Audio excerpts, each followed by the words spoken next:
Hi guys, welcome back to the second lesson of your tarot course. In today's video, we are going to be talking about types of spreads, types of readings. I'm going to give you some tips on intuition and building your intuition, a bit on shadow work, and I have an amazing homework for you in the end of this video, so stay tuned for that. And I'm going to be talking more about intuition, shadow work, ego versus intuition in the next upcoming lesson, so stay tuned for that. Make sure you subscribe to this channel so that you don't miss any of these videos. And let's get started on your second lesson of tarot. So now that you know a basic of tarot, how the deck is formed and the format of tarot and all of those things, I want to talk about the types of readings that you can do for yourself. Now, I'm not going to be talking about reading for others in this video because that's a totally different thing, but I want you to focus on how to read tarot for yourself first and in a very, very good way, and then move on to reading for other people. So there are going to be a lot of different types of readings. Basically, when it comes to tarot, you can have a reading for each and every area of your life. For example, a relationship reading, a love reading, a career reading, a financial reading, a business reading, and all of those different things, a personal growth reading as well. Your reading does not have to be in these kind of areas itself. You can just do a normal spread and have that guidance that you want from the tarot, and no matter what, you will still get that guidance that whatever is supposed to come to you is going to come to you through the tarot itself. So you don't have to worry about what kind of reading should I do for myself. If you are facing a particular issue in this one particular area of your life, then you can look up different relationship spreads and your career spreads and all of those things. So these bifurcations actually help you to dive more deep into these particular areas of your life. So if I am facing an issue with my relationship, I would rather do a relationship spread which talks about my feelings and his feelings and the relationship and what's the obstacle in the relationship and how do I solve this particular issue, whatever is happening. So if you have a particular issue, you can use these different types of readings. It does not have to be necessary. You don't have to use these readings in every other context whenever you want to read tarot. However, you want to use different spreads. Now, when it comes to different types of spreads, there are n number of spreads, and honestly, I just put up a blog post on that. I will link it down in the description box. Plus, if you're looking for a spreadsheet, that's also in the description box, so go ahead and check it out. It's totally free and it's like a practice bundle, so you'll get 3 freebies.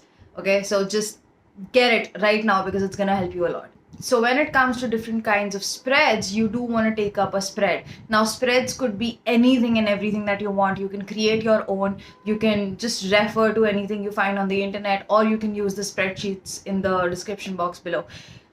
There are like a 1-card spread, 2-card spread, 3-card spread, 4-card spread, the Celtic cross, the horseshoe spread, a business spread, and all of these different kinds of spreads that a lot of people use. Now, I do not mean to say that you have to take up a spread and use that. Majorly for myself and for others, when I read, I just take up a past, present, future spread, and that works in every setting.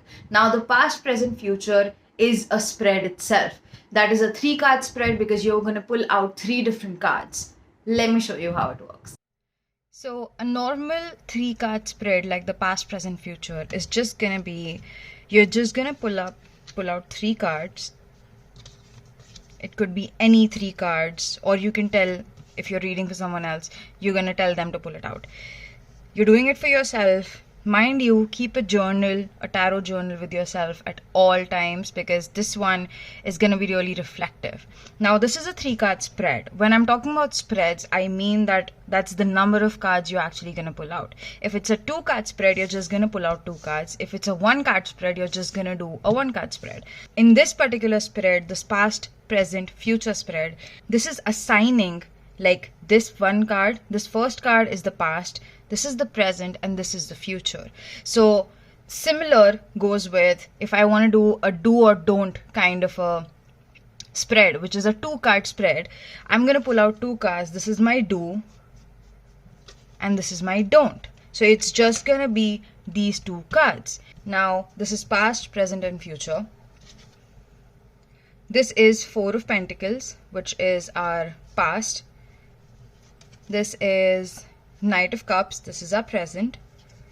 And this is the Devil, which is a major arcana card, and this is our future. Now, if I have to interpret these cards, I'm gonna be like, okay, in the past, I felt like I was more in tune with my own self. I was grounded. I didn't care about situations. I didn't care about the negatives. I was more positive, and I was really, really secretive and also a bit defensive when it comes to this particular card.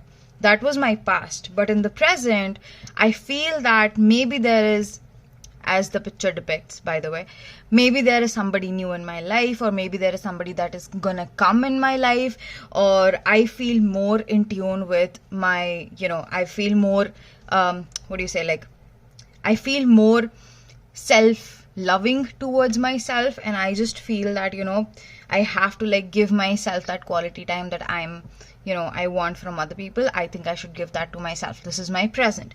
Now the future, says the Devil. So I think that this particular reading, or the past and the present, are going to have a really big impact on me when it comes to the future. And this is actually a very good lesson for me to learn. So I really, really need to be aware of everything that is happening in my past and the future. Basically, how the past is influencing my present and how the present is going to be influencing my future. I need to keep everything in mind with myself. And I need to be very, very self-aware in this particular time. Plus, I don't want anyone to influence me. I don't want anyone to come in between of me and my opinions. I don't want anyone to just trick me, and I don't want to fall into a trap. This is your past, present, future reading. So to give you a gist of all of that, if you are pulling out, if you're doing a 2-card spread, when I say a 2-card spread, it means that you're going to pull out 2 cards. I am saying that it could be do or don't, it could be advice on particular situation, or it could be outcome and advice, or it could be any of those things.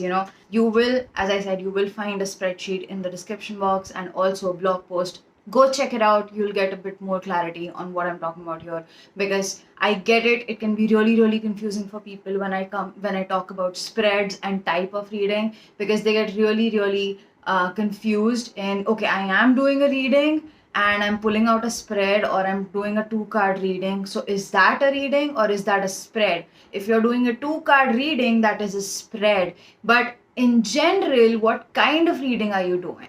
Okay, what kind of reading is it? Is it a love reading? Is it a career reading? Is it a financial reading? Is it a business reading? What type of reading is it? So the type of reading is actually the theme of your reading. How many cards you're pulling out and in what order you're pulling them out is your spread. There are obviously more complicated spreads. The one I just showed you is a very simple one. It's something that a lot of readers use, and it's very, very common because it gives you the full picture of it.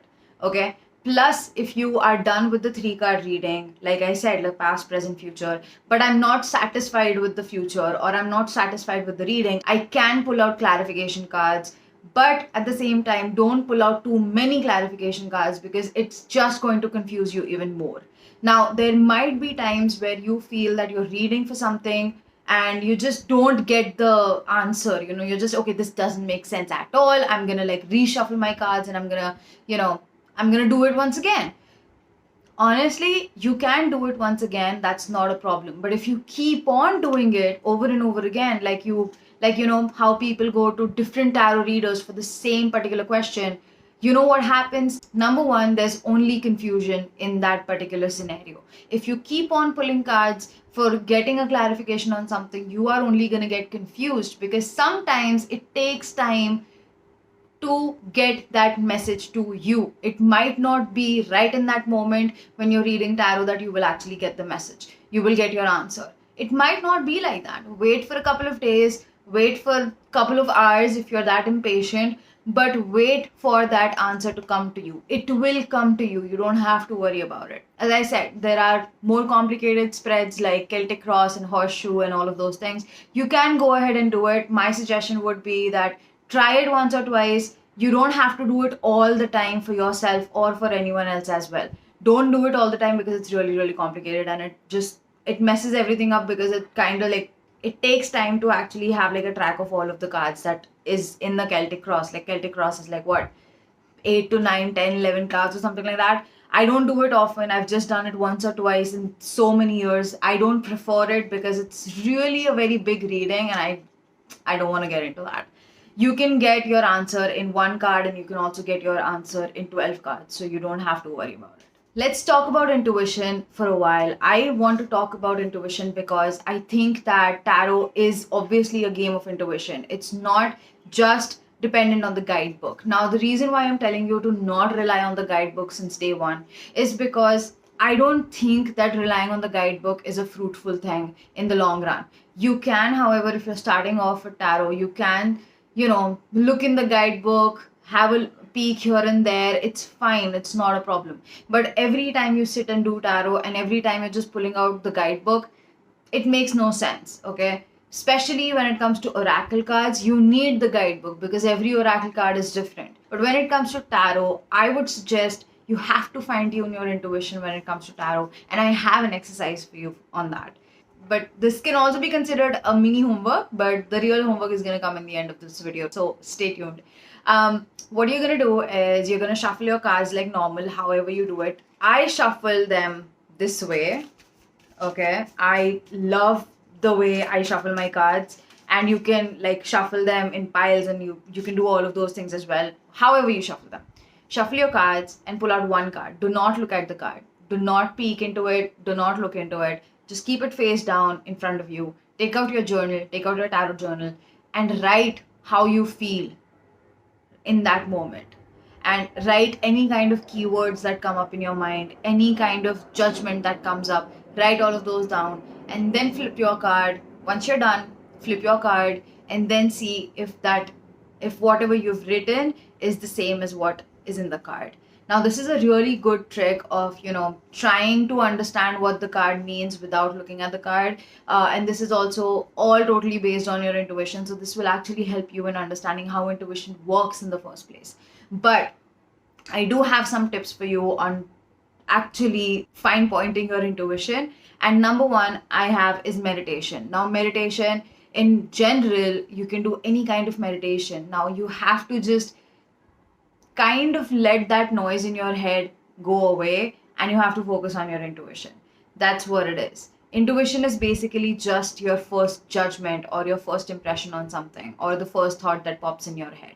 Okay, that's your intuition. You can obviously meditate at anything, but at the same time, there are very pinpointed meditation on your intuition itself. Plus, you can also go and check your third eye chakra activation meditation, or you can check out your crown chakra activation meditation and all of those things.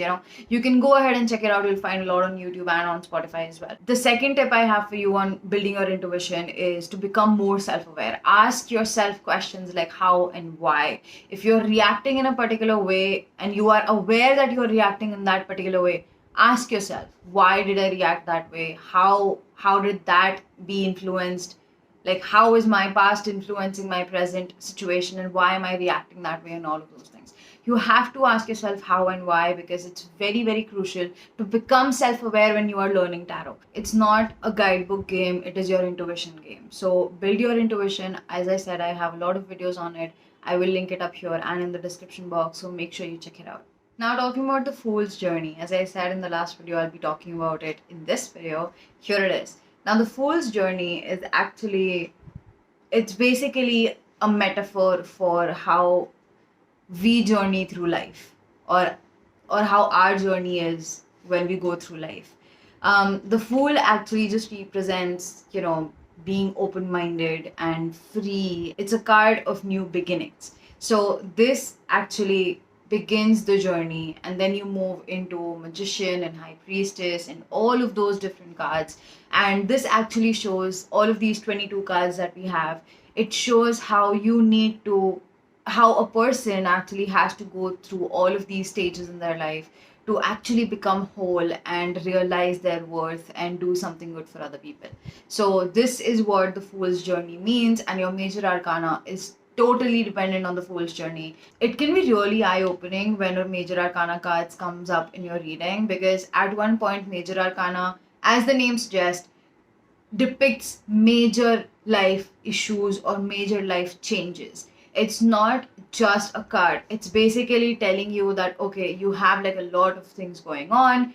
This is what you should learn from it, or this is what you're going to learn from it, or this is something that is going to happen, and all of those things. As you saw in the previous reading that I did, the devil showed up in the future reading.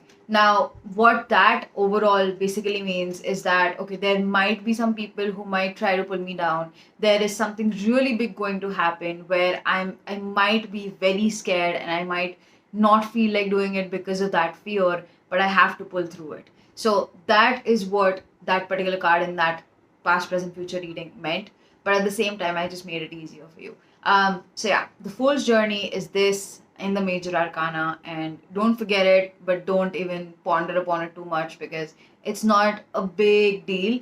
Okay, you just need to, as I said, the last homework, you just need to see what is happening in the card and interpret it that way. But the next lesson is also going to be more in depth, where I'm going to be talking more about shadow work and ego versus intuition, and how to like switch off that noise in your head and all of those things. So I know you can't wait for it, and I can't wait to post it as well. So yeah, it's gonna be coming next Sunday. Wait for it, and then you have another week. So here's your homework. As I said, there is a spreadsheet and a blog in the description box. So I want you to go through it. I want you to take up one spread. I want you to take one particular spread, whatever you like, 2 card, 3 card, 4 card, whatever it may be. Do it. Do that spread. Share your cards in the comments below and your interpretation. What do you think the cards mean? And if there's any doubt in that process, do let me know in the comment below. But do let me know your cards as well, so that I can help you along with it. So that's your homework. Very small, very cool. And obviously, as I said in the start, make sure you have a tarot journal. I talk about tarot journals a lot. I have my own. But at least in the start of your practice, you need to maintain a tarot journal. It's just like keeping track of all of your readings, and it actually will help you to reflect back. Maybe in the future, when you look at that tarot journal and be like, oh my god, this card came up, and now it makes sense why it came up. So yeah, you'll have those moments as well, only if you're dedicated towards your practice, only if you're willing to grow through your practice. And these lessons are for people like you who really want to move ahead in life with the help of tarot, and you really want guidance from tarot. I will see you guys in the next lesson, and till then, bye, take care, do your homework, and don't forget it.